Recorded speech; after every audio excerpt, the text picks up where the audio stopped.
వెర్రి 1000 రకాలు. Social media craze అయితేనేమి, లైక్ల కోసం అయితేనేమి, ఇక ప్రమోషన్స్ కోసం అయితేనేమి, పిచ్చి పీక్స్కి వెళ్ళిపోయేటువంటి సంఘటన. తర్వాత సోషల్ మీడియా మొత్తం నెట్టింట పడ్డట్టు నీ నెత్తి మీద పడ్డ తర్వాత సారి చెప్పేటువంటి సంఘటనలు జరుగుతుంటాయి. అట్లాంటిది ఓ సంఘటన. ఈ బొమ్మ చూడొచ్చు. ఈ అమ్మ, ఈ ముద్దుగుమ్మ చేసినటువంటి ఘనకార్యం ఏందయ్యా అంటే, ఇక గిట్ల టవ్వల్ తట్టుకొని బయటకు వచ్చిందంట. బయటకు వచ్చింది, దీన్ని సోషల్ మీడియాలో పెట్టింది. ఈమె పోతుంది.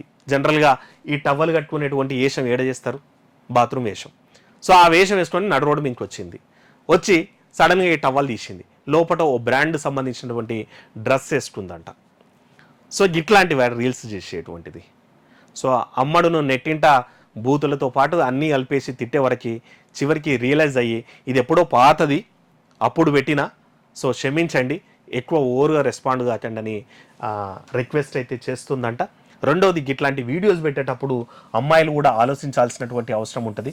ఎందుకంటే మీరు పబ్లిక్ ఫిగర్స్ ఏమో కానీ ఆ పబ్లిక్ అనేటువంటి వాళ్ళు మీ నెత్తి మీద పడ్డారంటే చాలా ఇబ్బందులు అవుతాయి. కాబట్టి సో అనవసరంగా సోషల్ మీడియాలో హైప్స్ కోసం లేదంటే లైక్ల కోసం రీల్స్ మోజులోటి పైసల కోసం చిల్లర పనులు అయితే చెయ్యొద్దు. సో అమ్మడునైతే ఆట ఆడుకుంటున్నారంట మొత్తం సోషల్ మీడియాలో. టవల్ చుట్టుకొని బస్ స్టాప్ నుంచి హోటల్కు నడుచుకుంటూ వెళ్తుండగా అందరూ షాక్ అయ్యి ఆమె వైపు చూశారు. ఆ తర్వాత ఆమె ఒక్కసారిగా టవల్ వెనుక లోపల బ్రాండ్ డ్రెస్ వేసుకొని ఉంటుంది. ఈ విధంగా అందరినీ ఆశ్చర్యానికి గురి చేసింది. అయితే ఇది పాత వీడియో షూటు.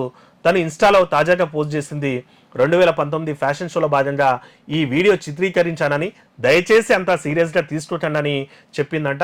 ఇది ముంబైలో జరిగినటువంటిది. పట్టపగలు మరి బస్టాండ్ దగ్గర బాత్రూమ్ టవల్ వేసుకొని బయటకు వస్తే ఎవరు కూడా షాక్ అవుతారు. కాబట్టి ఇట్లాంటి ప్రయోగాలు చేయకండి, అనవసరంగా తిట్లు తినకండి. తల్లిదండ్రి కూడా కొంచెం ఏం చేస్తున్నారో మీ పిల్లలు జాగ్రత్తగా చూసుకోండి.